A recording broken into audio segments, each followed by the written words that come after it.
मोहतरम नाजरीन, अस्सलामु अलैकुम। एक सहाबी को रसूल खुदा सल्लल्लाहु अलैहि वसल्लम की दावत का इश्तियाक हुआ। उसने अपनी बीवी से कहा, मैं रसूल खुदा सल्लल्लाहु अलैहि वसल्लम को अपने घर दावत देना चाहता हूँ। ये हमारे लिए बड़ी सआदत है। बीवी ने कहा, ज़रूर दावत दें। सहाबी ने छुरी उठाई और एक भेड़ ज़िबा की। बीवी खाना पकाने में मशगूल हो गई और हज़रत सल्लल्लाहु अलैहि वसल्लम को लेने के लिए मस्जिद नबवी की तरफ चले गए। सहाबी के दो छोटे छोटे बेटे थे।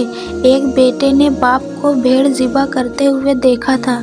बाप के जाने के बाद उसने अपने छोटे भाई से कहा, काश तू होता तो देखता कि अब्बू ने भेड़ कैसे ज़िबा की थी। क्या मैं तुझे बताऊं? छोटे भाई ने जवाब दिया, हाँ ज़रूर दिखाओ।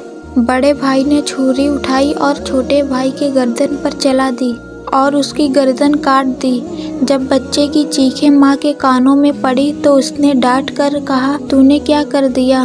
बड़ा बेटा माँ की मार से बचने के लिए छत पर दौड़ा और छत से गिरकर मर गया। जब माँ ने दोनों बच्चों की लाश देखी तो मुँह पीट कर रह गई, मगर उसने इतने बड़े सदमा के बावजूद हज़रत सल्लल्लाहु अलैहि वसल्लम का खाना पकाने में कोई कुताही न की। उसने बच्चों की लाशें उठाई, दूसरे कमरे में उन्हें रखकर उन पर कपड़ा डाल दिया। कुछ देर बाद उसका शौहर हबीब खुदा को अपने साथ लेकर आया। आप एक कमरे में बैठे। बीवी ने अपने शौहर को बुलाकर सारा माजरा सुनाया और उसने कहा कि दिल पर काबू रखना और नबी अकरम की दावत को कोई खलल न वाक़ होने देना। सहाबी ने हज़रत सल्लल्लाहु अलैहि वसल्लम की खिदमत में खाना पेश किया। अभी आपने लुक़मा तोड़ा ही था कि जिब्रील अमीन अलैहिस्सलाम आप पर नाजिल हुए और कहा कि आप अपने मेज़बान से कहें कि मैं उस वक्त तक खाना नहीं खाऊंगा जब तक तेरे बेटे यहाँ आकर नहीं बैठेंगे। नबी अकरम ने मेज़बान से फरमाया, अपने दोनों बेटों को यहाँ बुला लो। मेज़बान ने कहा, या रसूलल्लाह, दोनों बच्चे हैं, वो खेलने कूदने के लिए बाहर गए हैं, वो पता नहीं कब आएँ, आप बिस्मिल्लाह करें और खाना खाएं। नबी अकरम सल्लल्लाहु अलैहि वसल्लम ने फरमाया, ये नामुमकिन है क्योंकि यह अल्लाह का हुक्म है। सहाबी ने अर्ज़ किया, या रसूलल्लाह, मेरे बेटे मर चुके हैं। हज़रत ने फरमाया, उनके जनाजे यहाँ ले आओ। सहाबी उठा और दोनों बेटे के जनाजे ले आया। नबी अकरम सल्लल्लाहु अलैहि वसल्लम ने दुआ पढ़ी और खुदा से उनकी ज़िंदगी की दरख्वास्त की। अल्लाह ने आपकी दुआ कबूल की और बच्चे ज़िंदा हो गए और उठ बैठे। आपने उन्हें दस्तरखान पर अपने साथ बैठाया। बच्चे ने हज़रत सल्लल्लाहु अलैहि वसल्लम और अपने वालिद के साथ मिलकर खाना खाया। बाज़ उलमा ने हज़रत सल्लल्लाहु अलैहि वसल्लम की मौजिज़ात की तादाद 4000 बयान की है। उनमें से कुछ मौजिज़ात जज़्बा के वक्त भी ज़ुहूर पज़ीर हुए।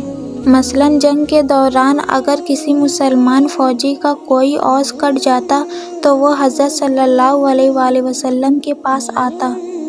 आप उसके कटे हुए हिस्सा को बाकी हिस्सा के साथ मिलाकर लाबे दहन लगाते तो वो फ़ौरन जुड़ जाता और ज़ख्म का निशान तक भी दिखाई नहीं देता था। जंगे बदर में माज़ बिन जबल रज़ी अल्लाह ताला अन्हु ने अबू जहल से जंग की। अबू जहल ने माज़ रज़ी अल्लाह ताला अन्हु के पाँव पर तलवार मारी जिससे उनका पाँव कट गया। सहाबा इकराम उन्हें मैदान जंग से ज़ख्मी हालत में उठाकर आन हज़रत के पास ले आए। उस वक्त वो दर्द की शिद्दत से कर्रा रहे थे। हज़रत ने उनके पाँव का झूलता हुआ हिस्सा दूसरे हिस्से के साथ मिलाकर और लाबे दहन लगाकर ऊपर पट्टी बांध दी। कुछ देर बाद सहाबा ने उनकी पट्टी खोली तो उनका पाँव बिल्कुल ठीक था और उस जख्म का निशान तक दिखाई नहीं देता था। जंगे खैबर के किलों को फतह करना मुसलमानों के लिए चैलेंज बन चुका था। मुसलमान जब भी हमला करते, यहूदी सख्त मुकाबला करते और इस्लामी लश्कर नाकाम होकर वापस आ जाता। एक किला के पहलवान का नाम मरहब था। वो बड़ा ताकतवर पहलवान था। जब मुसलमानों के मुकाबला पर आ जाता तो मुसलमान उनके सामने ठहर न पाते थे। रसूल खुदा सल्लल्लाहु अलैहि वसल्लम ने ऐलान किया, मैं अलम उस मर्द को दूंगा जो खुदा और उसके रसूल का मुहिब होगा اور خدا اور اس کے رسول کا محبوب ہوگا، وہ جم کر حملہ کرنے والا ہوگا، بھاگنے والا نہ ہوگا۔ اللہ اس کے ہاتھ پر اپنی مدد نازل کرے گا۔ صبح ہوئی تو آپ صلی اللہ علیہ وآلہ وسلم نے فرمایا، علی کہاں ہیں؟ صحابہ نے عرض کی، ان کی آنکھوں میں درد ہے اور وہ آرام کر رہے ہیں۔ آپ نے فرمایا، انہیں یہاں لاؤ۔ حضرت علی علیہ السلام کو حضرت صلی اللہ علیہ وآلہ وسلم کی خدمت میں لایا گیا۔ آپ نے اپنی انگلی سے تھوڑا سا لعاب دہن ان کی آنکھوں پر لگایا اور وہ فوراً تندرست ہو گئے اور یہودیوں سے جنگ کے لیے اٹھ کھڑے ہوئے۔ امیر المومنین نے جنگ کا نقشہ ہی بدل دیا۔ آپ نے یہودی لشکر کو تہس نہس کر دیا اور ان کے قلعہ کے مضبوط دروازے کو اکھیڑ ڈالا، ان کے قلعے پر قبضہ کر لیا۔ حضرت علی علیہ السلام کا اپنا بیان ہے کہ اس کے بعد پوری زندگی میری آنکھیں خراب نہیں ہوئیں، اور آخر میں حضرت صلی اللہ علیہ وآلہ وسلم کے تواضع چند واقعات بیان کرتے ہیں۔ ایک دفعہ کا واقعہ ہے کہ رسول اکرم صلی اللہ علیہ وآلہ وسلم اپنے چند اصحاب کے ساتھ سفر پر نکلے۔ راستے میں ایک جگہ انہوں نے پڑاؤ کیا۔ ان کے پاس کھانے کے لیے ایک بکری تھی۔ صحابہ میں سے ایک نے کہا، میں اسے ذبح کروں گا۔ دوسرے نے کہا، میں اس کی کھال اتاروں گا۔ تیسرے نے کہا، میں اس کا سالن تیار کروں گا۔ نبی اکرم صلی اللہ علیہ وآلہ وسلم نے فرمایا، میں لکڑیاں اکٹھی کروں گا اور آگ جلاؤں گا۔ صحابہ نے عرض کیا، یا رسول اللہ، آپ ہرگز تکلیف نہ کریں، ہم خود ایندھن جمع کریں گے اور آگ جلائیں گے۔ آپ آرام سے بیٹھے رہیں اور تمام کام ہم پر چھوڑ دیں۔ نبی اکرم نے فرمایا، میں تم پر اپنے لیے کوئی برتری اور فوقیت پیدا نہیں کرنا چاہتا، اور میں کسی پر بوجھ بننا پسند نہیں کرتا۔ اللہ کو وہ بندہ ناپسند ہے جو دوسروں پر بوجھ بنا ہوا ہو۔ اہل مدینہ کی عادت تھی کہ وہ روزانہ نماز فجر کے بعد اپنے برتن میں پانی بھر کر حضرت صلی اللہ علیہ وآلہ وسلم کے پاس لاتے تھے۔ آپ اس میں اپنا ہاتھ ڈبوتے تھے۔ صحابہ متبرک سمجھ کر اپنے گھروں میں لے جاتے تھے۔ جب شدید سردی ہوتی تھی اور پانی برف کی طرح ٹھنڈا ہو جاتا تھا، اس وقت بھی لوگ پانی بھر کر آپ کے پاس لاتے تھے، لیکن آپ نے کبھی کسی کو یہ کہہ کر واپس نہیں کیا کہ پانی ٹھنڈا ہے، لہٰذا تم اپنا برتن لے جاؤ۔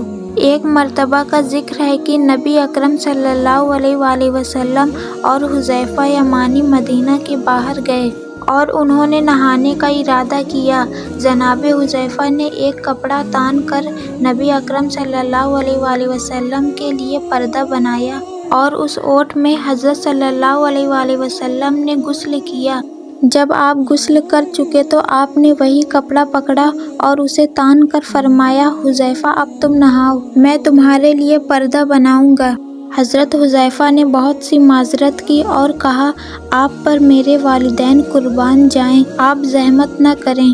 لیکن ان کی معذرت کے باوجود پیغمبر اکرم صلی اللہ علیہ وآلہ وسلم نے اپنے رفیق سفر کی خدمت پر اصرار کرتے ہوئے فرمایا، جب دو شخص رفیق سفر پر ہو تو اس میں سے اللہ کو وہ شخص زیادہ پیارا ہوتا ہے جو اپنے ساتھی سے زیادہ محبت کرتا ہے اور اس کی خدمت کرتا ہے۔ روایات میں مذکور ہے کہ ایک کنیز نے رسول خدا صلی اللہ علیہ وآلہ وسلم سے عرض کیا کہ میرا مالک مجھ سے بدسلوکی سے پیش آتا ہے، لہٰذا آپ میرے ساتھ چلیں اور اسے کہیں کہ مجھ سے بدسلوکی کا رویہ نہ رکھے۔ آپ نے کنیز کو ساتھ لیا اور اس کے مالک کے دروازے پر گئے۔ جب اس نے اپنے کنیز پر نبی اللہ کا یہ لطف اور کرم دیکھا کہ وہ اس کی سفارش کر رہے ہیں تو اس کنیز کو راہ خدا میں آزاد کر دیا۔ حضرت علی علیہ السلام کا بیان ہے کہ رسول اللہ صلی اللہ علیہ وآلہ وسلم نے فرمایا، جو بھی مسلمان جماعت کی خدمت کرے تو جماعت میں جتنے افراد ہوں گے ان کی تعداد کے برابر اللہ تعالیٰ اسے جنت کی خادم عطا کرے گا۔ امید کرتی ہوں کہ آپ کو آج کی ویڈیو اچھی لگی ہوگی، تو ویڈیو کو لائک کریں اور مزید اس طرح کی ویڈیوز دیکھنے کے لیے ہمارا چینل سبسکرائب کر لیں۔